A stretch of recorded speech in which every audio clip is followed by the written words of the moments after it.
Bonjour à toutes et à tous, bienvenue sur Foot Normand, bienvenue pour un nouvel épisode du débrief, l'épisode 15. Aujourd'hui on va revenir en long, en large et en travers sur ce qui s'est passé pour nos clubs normands dans les championnats de National 2 et de National 3. Honneur comme d'habitude au National 2.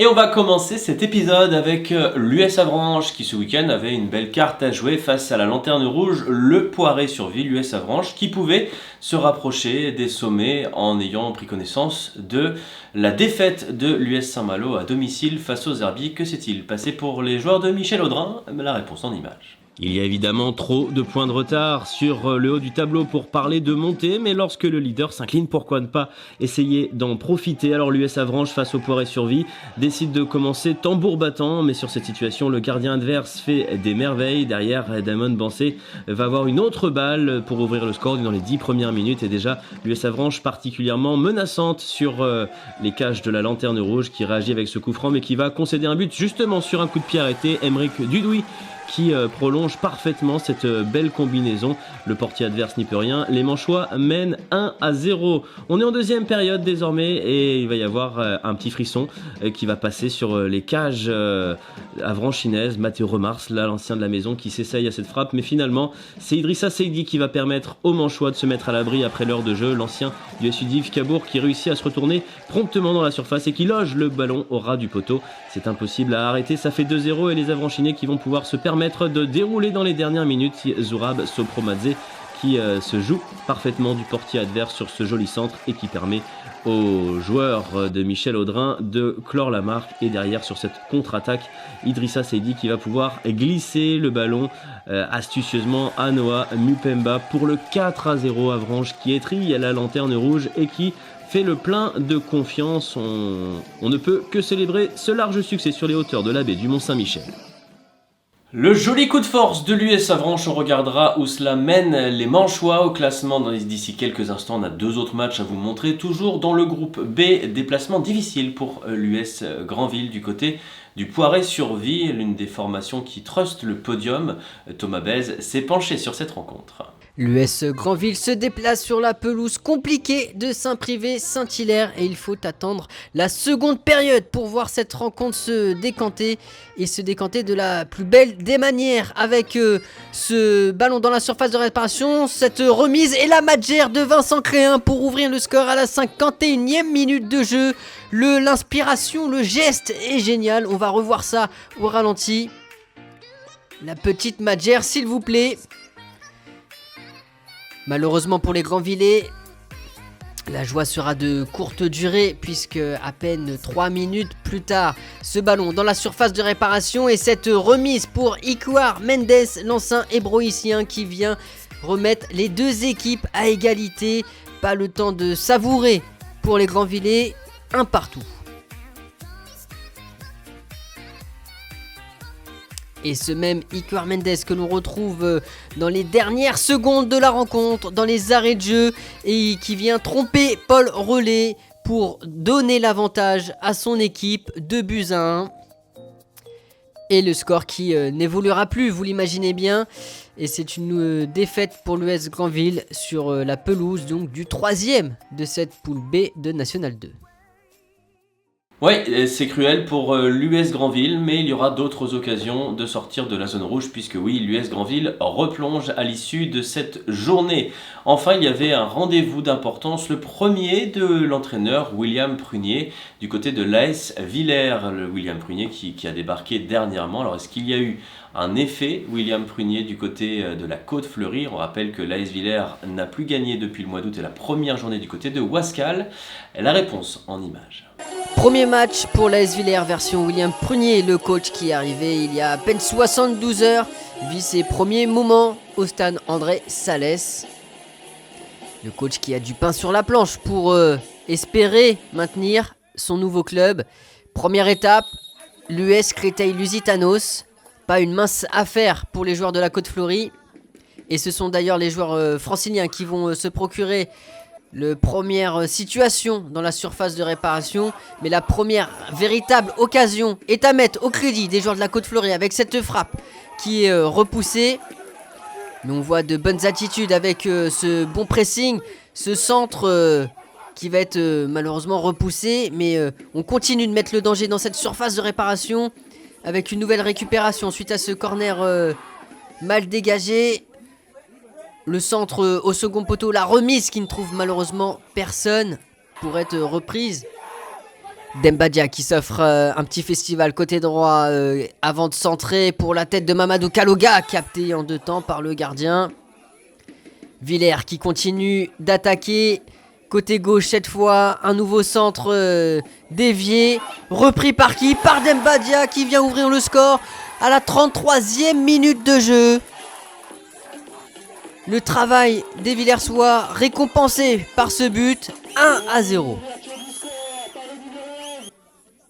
Villers qui va continuer d'attaquer avec peut-être une dernière opportunité avant la pause, mais cette frappe n'inquiétera pas le gardien. Au retour des vestiaires, on garde la même mentalité, la même envie de se projeter vers l'avant avec un nouveau centre dégagé. On se pose pas de questions, on frappe, mais malheureusement c'est hors cadre. Créteil qui va également se porter vers l'avant une première fois sans trop inquiéter Gaëtan Boiroux. Et la deuxième fois, le retour défensif est parfait. Des attitudes qu'on aime voir du côté d'André Salès. On joue les dernières minutes. Créteil qui met la pression, mais la défense qui ne rompt pas. Et on en restera là. Victoire précieuse, 1-0 pour l'AS Villers, pour la première de William Prunier, que l'on écoute à notre micro, ainsi que le buteur Demba Dia. Je félicite les joueurs surtout parce qu'ils sont beaucoup donnés ce soir. Ils ne sont jamais relâchés, ils ont été très concentrés et ça je leur remercie parce que c'est pas simple dans la situation où on était. Il fallait enlever cette mauvaise spirale. Mais je reconnais aussi que, attention, moi je remercie aussi les coachs qui étaient là avant moi, les 2 coachs qui étaient là avant moi qui ont fait un bon travail aussi sur plusieurs plans. Voilà, et aujourd'hui on est là aussi, mais aujourd'hui c'est une étape. Comme disait Giroud, c'est une étape, on a gagné une étape, il en reste encore beaucoup pour aller chercher le maillot jaune. Ouais, franchement ça fait vraiment plaisir cette victoire. Ça nous permet de se mettre en confiance et ça nous permet d'aller jouer les 14 matchs comme des finales qui restent. Donc j'espère que ça va bien se passer, j'espère. Ouais, j'ai vu l'action, je dis je vais fermer au deuxième. Le coach m'avait donné des consignes pour qu'on ferme au deuxième. Du coup, j'ai fermé au deuxième et j'ai enchaîné en une touche de balle. Donc, Quand voilà. tu l'as vu partir, tu t'es dit direct qu'elle est dedans? Ouais, je l'ai senti, ouais. J'ai senti, ouais, c'est ça. Alors vous regarderez quand même, depuis que je suis entraîneur, j'ai mis les mains dans le cambouis. D'accord, ok. Et c'est-à-dire que j'aime les challenges. J'aime la difficulté en fin de compte. J'étais comme ça en tant que joueur, j'adore la difficulté. C'est mon essence. C'est votre carburant du coup, c'est ça? C'est mon Ouais. carburant. Exactement, c'est mon essence, c'est ça qui me fait avancer. Une remise en question en permanence. J'aime le danger. J'aime le danger. Voilà. Et franchement, ça fait plaisir d'être ici, on s'entend bien, ils m'ont bien intégré et tout. Ouais, du coup, ça fait plaisir, je viens de M3, je viens de M2, donc ça fait toujours plaisir. Voilà. Le joli coup de force de l'AS Villers, et pourquoi pas, et si cette victoire pouvait lancer une nouvelle dynamique, et si les joueurs de William Prunier se relançaient dans la course au maintien. Je vous propose de découvrir justement quel est le bilan à l'issue de cette 18e journée en National 2. L'info du week-end dans la poule B de National 2, c'est donc la défaite de l'US Saint-Malo à domicile face aux Herbiers, 3-2 qui profitent aux Girondins de Bordeaux qui se sont imposés 3-1 face à Dinan-Léon. 5e victoire de rang pour les Bordelais qui vont prendre la tête. Évidemment, les victoires de l'US Avranches comptent ainsi que celle de Saint-Privé-Saint-Hilaire. Mais Bordeaux, qui est donc le nouveau leader de ce groupe B, l'US Avranches est en 5e position avec un match en moins. Il pourrait revenir, les Avranchinés, à 7 points de la tête du classement. Alors c'est encore hypothétique d'aller titiller les Bordelais, mais on ne sait jamais, ce championnat est fou. L'US Granville, après sa défaite du week-end, rechute dans la zone rouge en position d'avant-dernier. Les Granvillais qui vont tenter de réagir en jouant à domicile contre le désormais ex-leader Saint-Malo, qui voudra certainement se réveiller dans le derby des Corsaires. Avranches sera en déplacement du côté du Stade Poitvin. Bordeaux ira du côté de Bourges dans le groupe C. L'un des événements du week-end, c'est non seulement la victoire de l'AS Villers face à l'US Créteil, mais aussi les victoires des mal classés. Wascal face à Balagne, mais aussi Aubervilliers qui s'impose face à Fény. Aulnois, les 3 derniers ont gagné ce week-end. Dans ce groupe C, c'est toujours le duo d'équipes franciliennes, Bobigny, Fleury, qui occupent les avant-postes. La montée semble promise à l'une de ces deux formation. Derrière, il y a un petit peu de distance de fait. Ce qui nous intéresse, c'est l'AS Villers. 15e place toujours pour les Villersois, mais une possibilité peut-être de se rapprocher de la ligne de flottaison. En tout cas, la victoire de l'Espoir, celle qui était tant attendue, a été signée. Il faudra essayer de la confirmer la semaine prochaine sur la pelouse d'une équipe de l'US Thionville qui va plutôt pas mal dans ce championnat du groupe C, dans ce championnat de National 2. Ce ne sera donc pas évident du tout pour les Villersois, mais pourquoi pas rêver. C'est la fin de cette partie National 2. On passe tout de suite à la division inférieure, le National 3.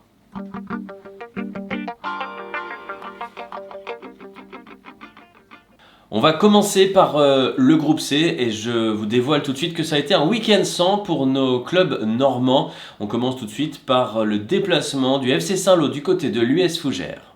Le FC Saint-Lô de Guillaume Maillot en rouge se déplace chez l'US Fougères et les choses vont très mal débuter pour les Saint-Lois puisque dès la 3e minute de jeu, c'est Benjamin Guillaumard qui signe peut-être le but de cette saison avec ce lob magnifique qui vient tromper Xavier Gallien. On revoit ce but au ralenti, un lob de plus de 30 mètres qui finit sa course au fond des filets. Et les Saint-Lois qui auraient pu égaliser sur cette action, sur ce coup du billard, mais c'est stoppé au pied du poteau. Il y aura une nouvelle grosse occasion pour les Bretons avec ce ballon dans la surface de réparation. La petite remise, mais cette glissade qui permet à la défense de se dégager. Mais Benjamin Guillaumard qui aura le ballon du doublé à la 40e minute de jeu sur ce penalty ne tremble pas face à Xavier Gallien et double la mise juste avant la pause. Au retour des vestiaires, Saint-Lô qui continue d'attaquer malgré ses 2 buts de retard. Et à la 55e minute de jeu, c'est Baptiste Fleury qui réduit la marque en reprenant ce très bon ballon. Et malheureusement après ça, les Saint-Lois qui vont être réduits à 10 après l'expulsion de Joël Lembo. Le festival Benjamin Guillaumard n'est pas terminé avec ce but qui sera finalement refusé après une faute sur Xavier Gallien. Deuxième tentative et c'est une nouvelle fois refusé, cette fois pour une position de hors-jeu. Mais la 3e tentative sera la bonne pour le buteur breton avec ce petit ballon dévié par Xavier Gallien qui finit malgré tout sa course au fond des filets. Triplé de Benjamin Guillaumard et victoire 3-1 de l'US Fougères. Merci Thomas, place maintenant à notre rendez-vous, le déplacement du côté d'Ergué-Gabéric du FC Flers. Retour à la compétition pour le FC Flers sur le terrain d'Ergué-Gabéric, une formation qui évolue dans la même zone du tableau, une formation qui lutte pour sa survie en National 3 et on est dans les dernières minutes de cette partie en Bretagne et les Flériens qui vont s'incliner. Valentin Le Provost qui est battu de près par Falou Ndié, 87e minute, les Ornais qui ont tenu durant toute la rencontre, qui craquent au plus mauvais moment et qui dans le temps additionnel vont d'ailleurs concéder une nouvelle réalisation adverse, Maxime Sébillo, qui permet à Ergué-Gabéric de s'imposer 2-0. Le FC Flers qui va devoir réagir la semaine prochaine à domicile face au leader Guingampais. Et on enchaîne dans ce groupe C, décidément ça n'a pas voulu ce week-end, avec le rendez-vous de l'AF Virois à domicile face à Milisa, qui avait une belle opération à faire au classement pour les Virois, face à une équipe qui elle pouvait revenir à une unité. La dernière fois que Vire s'était incliné en championnat, voilà 11 matchs, c'était face à l'équipe de Milizac. Décidément, la bête noire des Boquins, puisque Matteo Dido à la 54e minute envoie une superbe frappe enroulée en pleine lucarne que Louis Deschâteaux ne peut repousser. 1-0 pour les visiteurs qui vont doubler la mise en fin de partie. Un but casquette du pauvre Matteo Gaillard contre son camp qui trompe son propre gardien sur un terrain difficile. Un match fermé face à un bel adversaire également, les Virois qui sont obligés de rendre les armes. On découvrira les conséquences au classement dans quelques instants. Puisque ça a été un week-end sans dans le groupe C, tournons-nous vers le groupe D où cette fois il y a pas mal de réjouissances à vous faire découvrir, et notamment en ce qui concerne le SU Div Cabourg. Et oui, ça a été l'équipe de la semaine, les Divés qui en milieu de semaine ont été sortis avec les honneurs de la Coupe de France au stade des 8e de finale du côté de l'AS Cannes. Les Divés qui retrouvaient le championnat ce week-end avec la réception de la réserve du SC Bastia. Après son parcours inoubliable en Coupe de France et l'enchaînement de matchs dignes d'une équipe professionnelle, le SU Div Cabourg retrouve le championnat avec la réception de la réserve du Sporting Club de Bastia. Mais avant de commencer ce résumé, on a une pensée particulière pour Arthur Maru, victime des ligaments croisés. à qui nous souhaitons bien sûr un bon rétablissement et qui on espère revoir très vite sur les terrains normands. Et ce match qui débute bien avec cette première occasion pour les Divés qui frôle la barre transversale. Mais à la 20e minute de jeu, il y a ce rush de Yaya Batili qui sert parfaitement Nolan Alebat qui vient ouvrir le score. 1-0. On revoit le petit festival du numéro 10. La réaction d'Yves ne va pas se faire attendre avec l'enchaînement parfait de Mathis Kessel. L'extérieur du pied pour conclure et égaliser. On revoit le double contact. Et l'extérieur pied gauche, c'est magnifique. Un partout. Mathis Kessel qu'on retrouve au corner pour la tête de qui? De Théo Fontaine. 27 minutes de jeu. Et Div qui reprend l'avantage dans cette rencontre. Pas le temps de douter pour les hommes de Philippe Clément et Julien Le Pen.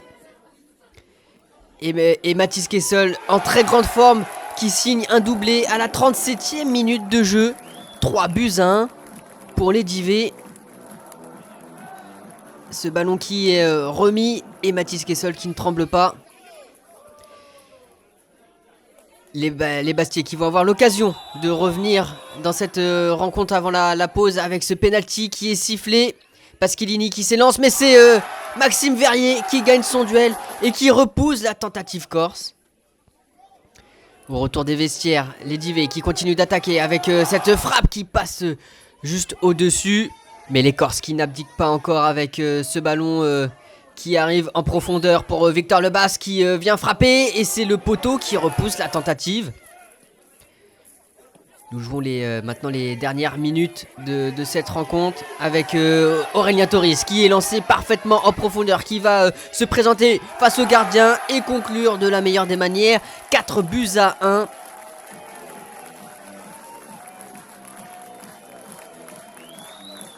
Et monsieur l'arbitre qui va siffler la fin de cette rencontre sur ce score donc de 4-1 pour le SU Div Cabourg qui signe une prestation aboutie devant son public, comme pour le remercier de son soutien sans faille lors de son épopée en Coupe de France.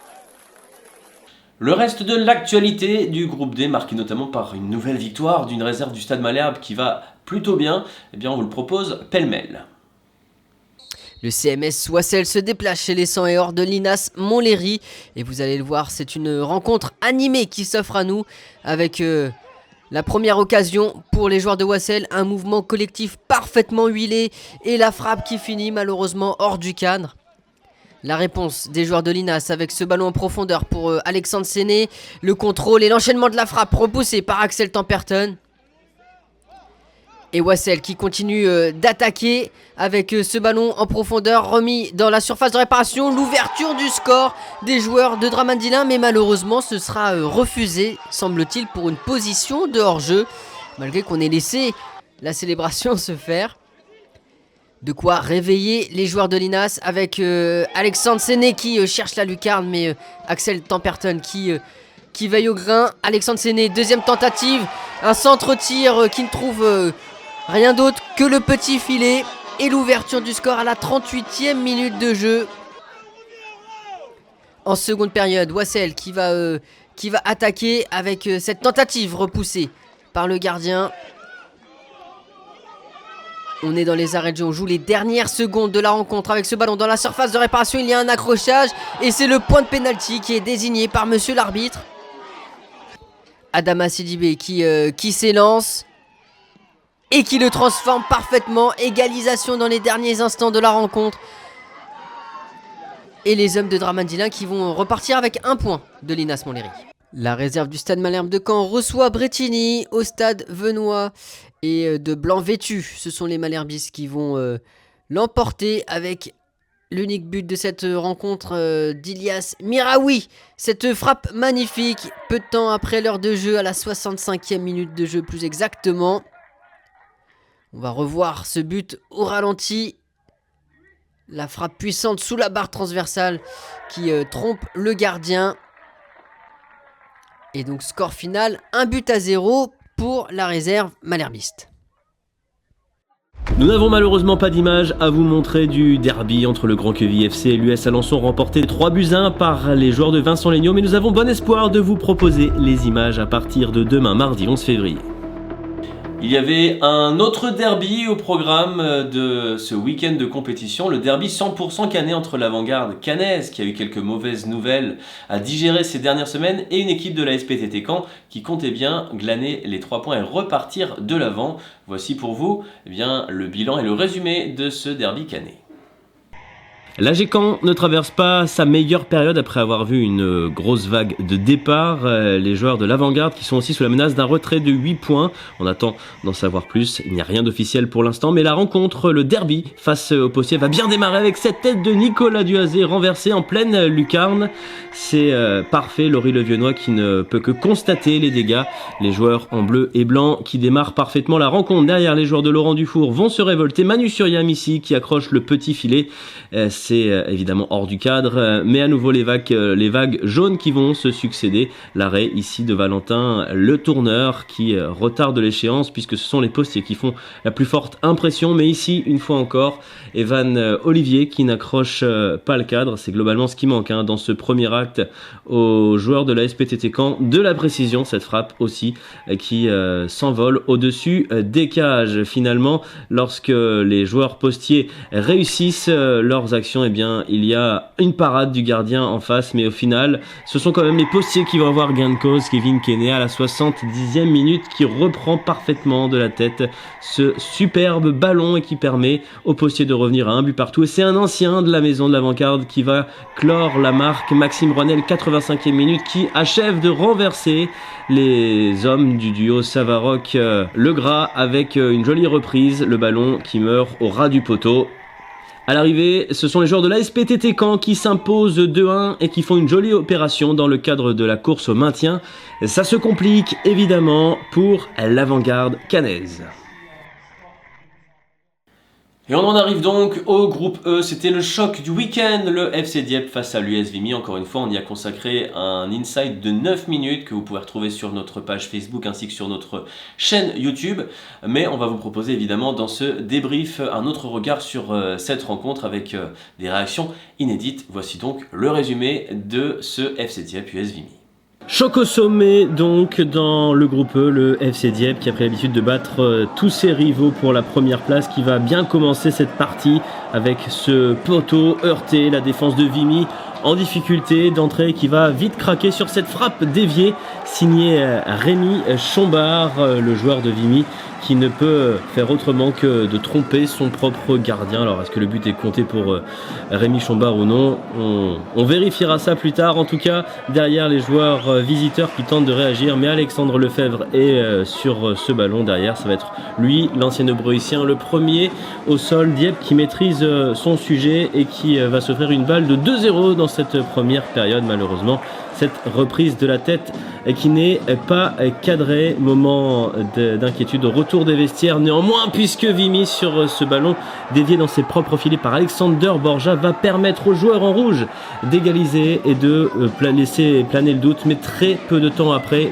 1 minute exactement après, Yann Ateba signe son 3e but de la saison avec cette frappe enroulée du droit qui ne laisse aucune chance au gardien adverse. Dieppe est une machine qui marche à la confiance, qui ne craint pas grand chose et qui se remet très vite d'aplomb derrière les harengs qui vont chasser inlassablement le Brex qui n'ont pas réussi en première période. Ils vont s'essayer à le faire lors de la deuxième et ça va finir par payer cette fois-ci, c'est sûr. Un coup de pied arrêté, le ballon traîne dans la surface et Alexander Borja qui se rachète comme un symbole de son but contre son camp lors du retour des vestiaires. Alexander Borja qui permet à Dieppe de compter 2 buts d'avance, 3-1. Ce sera d'ailleurs le score final de cette partie dans une superbe ambiance. Les Dieppois qui peuvent célébrer un nouveau succès. Les voici avec 7 points d'avance sur la concurrence. Ouais, ça fait du bien. Ça fait du bien. 3 fois d'affilée qu'on bat les deuxièmes, on prend un peu de marge, ça fait du bien. Même à la maison en plus devant les spectateurs, c'est top. Plus les journées passent, plus il y a du monde, plus il y a de l'ambiance, on prend du plaisir et ça fait plaisir. Donc vous pouvez aller jusqu'où là comme ça? Oui. On va pas se lisser de limite, hein. On va bien voir. À la maison comme ça, premier contre deuxième, ça fait, si je dis pas de bêtises, 3 matchs de suite quand on joue contre le deuxième. À chaque fois c'est des matchs en jeu. Aujourd'hui on a réussi à creuser l'écart avec un concurrent direct, pardon. Mais après, comme je te disais en préambule de ce match-là, il reste encore 11 journées, 33 points à prendre. Il ne faut pas mettre la charrue avant les bœufs, mais on va célébrer et puis après on va se remettre au boulot pour la semaine prochaine.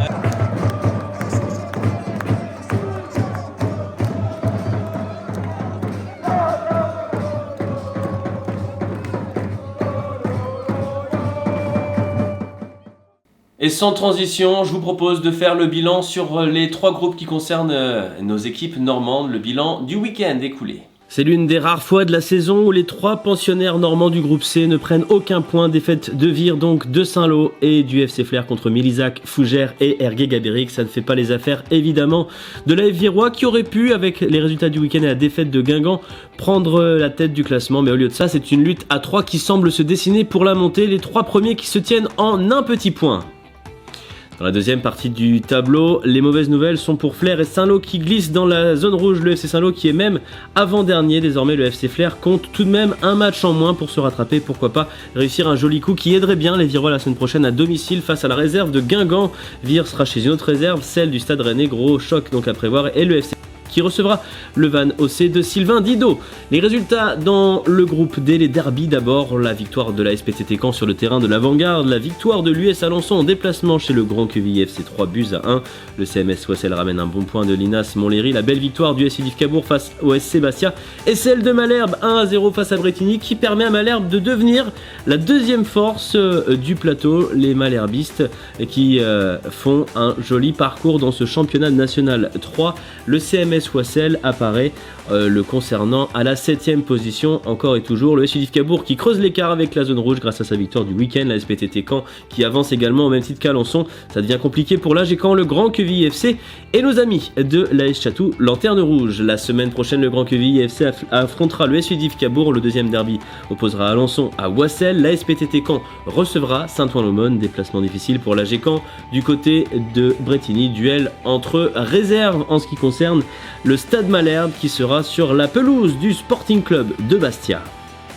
Et il nous reste à voir les résultats du groupe E. La belle victoire de Dieppe face à Vimy. Un choc au sommet entre les deux leaders qui sourit évidemment au hareng puisqu'à la lecture des différents résultats, il compte, comme on vous le disait il y a quelques instants, 7 points d'avance. C'est conséquent, il reste 11 matchs pour conclure et essayer d'emmener ce FC Dieppe en National 2, le FC Dieppe qui est l'indiscutable favori désormais de ce groupe. Il va falloir assumer ce statut, mais ils le font plutôt bien, les joueurs de Djali Bekar, et dès la semaine prochaine, il faudra réussir le choc des extrêmes sur la pelouse de la réserve de Valenciennes, lanterne rouge de ce championnat, le FC Dieppe, qui pourrait encore accroître son avance. Voilà, on est au bout de cet épisode. J'en profite pour remercier nos contributeurs réguliers et plus particulièrement l'ensemble du FC Dieppe qui nous a ouvert ses portes ce week-end. Ça a été un très beau moment de passer aux côtés des supporters et de l'équipe qui va fort. On souhaite le meilleur effectivement au FC Dieppe qui occupe une belle première place dans sa poule. Pour ma part, je vous dis d'ores et déjà rendez-vous la semaine prochaine pour un nouvel épisode, l'épisode 16. D'ici là, prenez évidemment soin de vous. Salut!